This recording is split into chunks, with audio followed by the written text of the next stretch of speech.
Hi! This time I want to talk about something that I consider to be very important. There is no I in traditional tabletop role-playing games. In solo games, of course, solo RPGs, there is an I because you're playing by yourself, that's it. But when it comes to playing with a game master, player characters, there is no I. You either succeed or fail together. You can point out that maybe that player wasn't role playing, maybe that game master wasn't implementing the process according to session 0. You can point out so many individual flaws in a session or in an entire campaign. But the moment you get together, you gather to play a tabletop RPG, you become part of a team. Like an orchestra. The game master is the director. But if anyone in that orchestra, including of course the director, messes up, the orchestra fails. Your individuality attains a different sense within that conception. You are now part of a group. Any sort of flaw within that group is shared by everyone. For example, maybe the game master is doing an amazing job at running things, but the players start to ask out of character questions. If you, as a game master, if you start to answer those questions, you are telling the players it's okay for you to ask out of character questions. If you don't try to keep order within the session 0, if you do not attain that balance that was perpetuated by the group or supposedly was supposed to be created or established by the group during the session, then it's your fault as a game master. If the players are not into the session, if they are not role-playing, if they are asking out of character questions, anything, any of those flaws, they spread about those flaws with everyone in the group. Everyone immediately shares those things because now you cannot achieve immersion through roleplay. Even if you are the greatest role player, as a player character you are role playing, the immersion is shattered completely. And you can go even further. You could say, well, I was role playing, I was doing everything right, but if so, why did you gather to play with those non-role players? Or as a game master, if you did everything right, why did you get non-role players in your role-playing game session?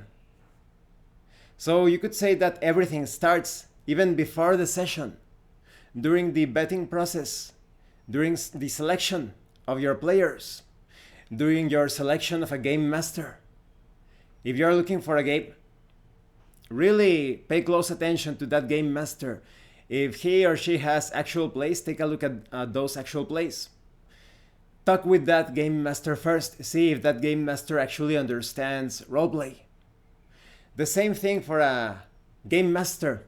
Although I will give priority to the mind's eye, to the true mind's eye. What do I mean by that? I have mentioned this before. When it comes to the Dark and Terrible campaign, I had no proof whatsoever that, or rather like a solid evidence that Crispy and Josh were role players. But because I talked to them, and there are some very deceitful individuals.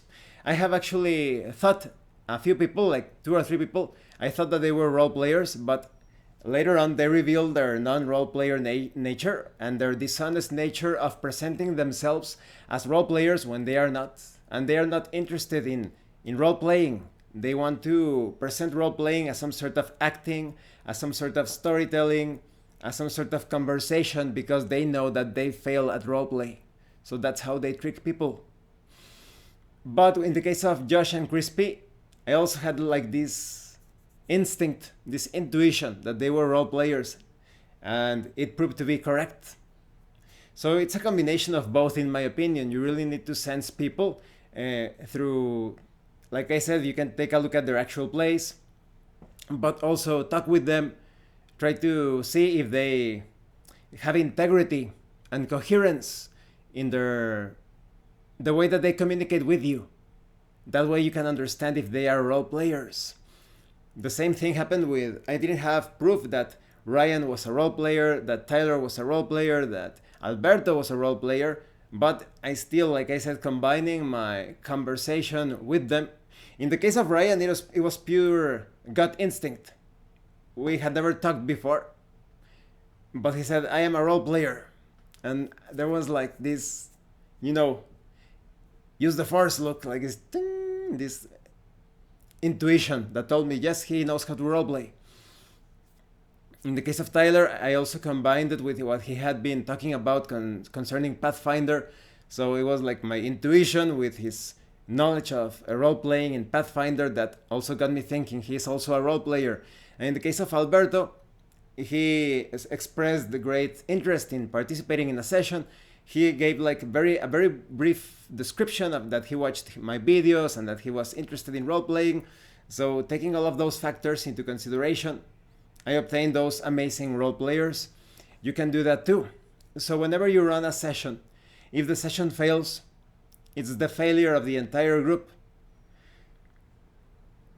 Even if you're doing things correctly, sometimes you don't notice when you're actually promoting other incorrect things. Like I said, maybe the game master is doing everything right, but when the players ask our character questions, instead of putting a stop to it, you let it go, you let it continue. Unlike many ignorant people that have a very twisted way of handling psychology, when you reward bad behavior, it becomes even worse. That's a way of telling the person, you can keep on doing it, and if you behave even worse, you're going to obtain even greater rewards. You need to make it clear that it's not okay.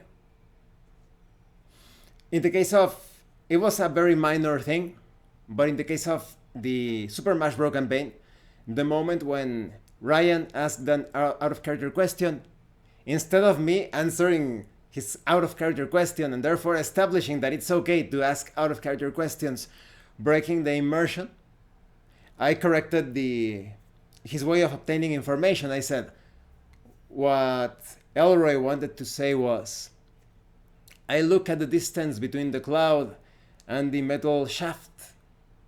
And then we proceeded, and it never repeated. This did become an issue later on.